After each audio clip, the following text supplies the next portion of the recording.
Lo decíamos recién en la presentación de apertura del programa. Vamos a charlar sobre el futuro del transporte, las obras que se están haciendo en el municipio, lo que se proyecta hacer, también la relación municipio-SUAEM. Para todo esto hemos invitado al viceintendente de la Municipalidad de la Ciudad de Córdoba. Estamos hablando del doctor Daniel Passerini, quien, dicho sea de paso, está a cargo del Poder Ejecutivo Municipal.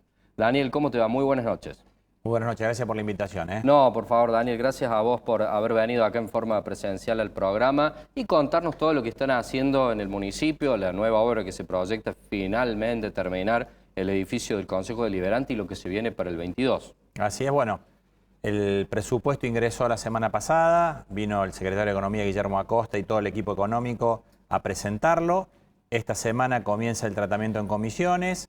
La idea es aprobar la primera lectura el próximo jueves 9 de diciembre, luego hacer la audiencia pública y sobre el final del año ya tenerlo aprobado. Es un presupuesto que realmente tiene aspectos muy importantes. En primer lugar, el promedio de incremento de las tasas municipales está por debajo de la expectativa de inflación. La expectativa de inflación aproximadamente es de un 60%. Sí, y el presupuesto en promedio está muy por debajo de eso. Y en segundo lugar, un problema crónico que así como la economía argentina tiene el drama de la inflación, la Municipalidad de Córdoba viene de muchos años de déficit, de gastar más de lo que recauda y sobre todo que la mayor parte de esa inversión se iba en inversiones que no le servían a la ciudad o que no se veían en la ciudad.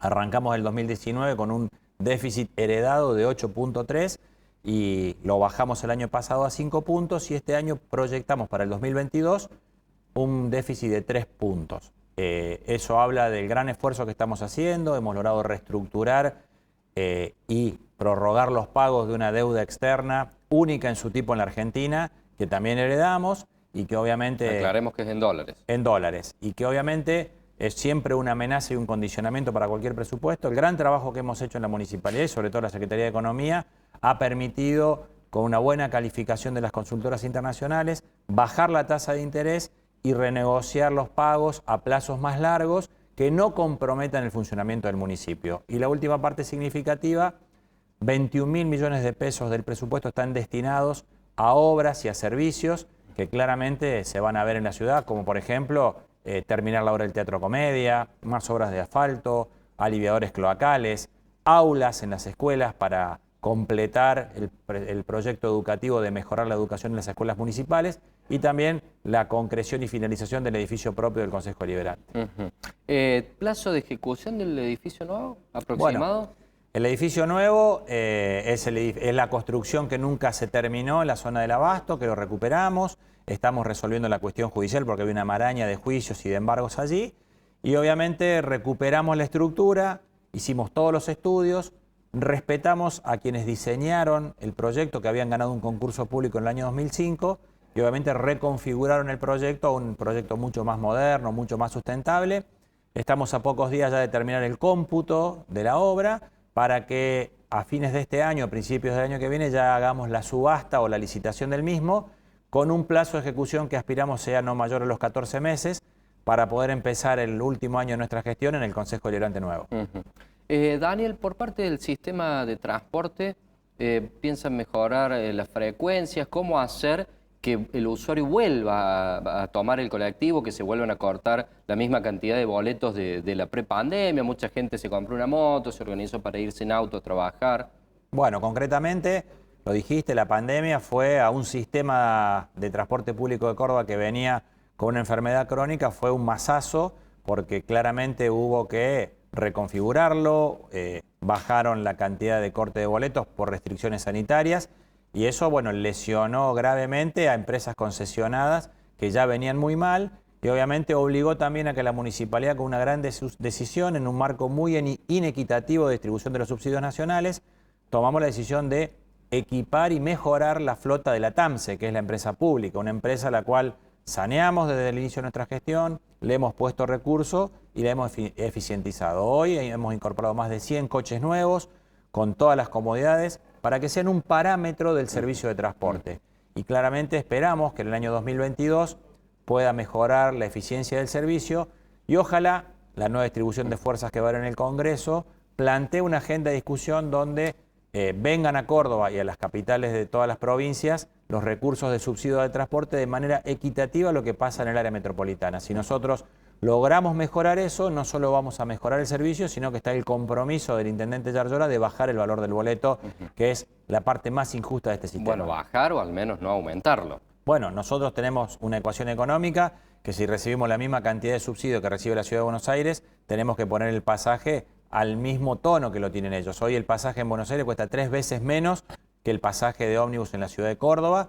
Claramente nosotros no podemos bajar un precio de boleto cuando el mantenimiento del servicio tenemos que además ponerle un subsidio municipal. Lógicamente, lógicamente. Daniel, aclarando que sos médico de profesión, contanos qué se va a hacer en el área de salud para el año 22. Bueno, nosotros hemos afrontado la pandemia con mucha inversión de recursos. Apenas comenzó la pandemia, el intendente Martín Yarlora había decidido la compra de 20 respiradores. Como la estrategia sanitaria del municipio se encarga de la atención primaria y del primer nivel de atención, no iban a ser utilizados, así que se los cedimos a la provincia. Y bueno, hicimos un rediseño, todos los CPC hacen testeos y vacunas, destinamos el viejo registro civil al único centro de testeo 24 horas que existe en la Argentina y claramente para el año que viene tenemos la expectativa en el primer trimestre de inaugurar y poner en marcha 3 de los 4 centros de salud de mediana complejidad que estamos construyendo en 4 puntos de la ciudad. Los más avanzados están en la zona de Argüello, en la zona de Barrio Talleres cerca de Forja y en la zona de Fadea. Y hay uno en la zona del Tropezón que estamos reconfigurando el diseño, pero claramente esos lugares van a ser solución para muchos problemas de salud que se dan en la periferia de la ciudad, que los centros de atención primaria no pueden resolver y muchas veces terminan cayendo al hospital de urgencias o a los hospitales de referencia. Queremos que esas cuestiones se resuelvan. Estos centros de salud además van a tener una base operativa del 107, van a tener ambulancia, equipo de rayos, ecografía, diagnóstico por imágenes y laboratorio, lo que va a ser un mini hospital de urgencias en la zona más alejada del centro de la ciudad y tenemos una gran expectativa que eso fortalezca la red de atención de salud de la ciudad. Tenemos a Yarlora en Colombia, usted a cargo del Ejecutivo Municipal. ¿Qué opina de los dichos o este esbozo de proyecto para agregar un paso más, esta vez en el ámbito municipal? Y evidentemente yo siempre digo una frase que nos enseñó José Manuel de la Sota, que la brecha entre la gente y los dirigentes se produce cuando la política se preocupa más por la dirigencia política que por los problemas de la gente. Veo que la oposición en Córdoba está muy entusiasmada con las elecciones y quiere seguir de agenda electoral. Tuvimos un año post-pandémico y intrapandémico con 2 elecciones nacionales, las PASO y las definitivas. Y ya a 2 semanas de haber terminado las elecciones quieren volver a instalar una agenda electoral. Eso habla a las claras de que están muy lejos de las responsabilidades que tenemos nosotros de gobernar la ciudad, la provincia, en el cual claramente en este escenario tan complicado y tan complejo no podemos destinar un minuto de nuestro tiempo para otra cosa que no sea gobernar la ciudad. Pueden presentar los proyectos que quieran, pero me parece que están totalmente destemplados, están obviamente atendiendo más a una agenda de una interna que tiene la oposición en Córdoba, que está esbozada, ya están empezando a mostrarse las uñas 2 semanas después de las elecciones. Que los partidos hagan su interna. Claramente, yo te cuento una anécdota. Cuando en el 2007, después de la elección que gana el gobernador Schiaretti, se discutió mucho el sistema electoral, nosotros avanzamos con una reforma política y fuimos adelante con la boleta única de sufragio que en el país todavía no está puesta.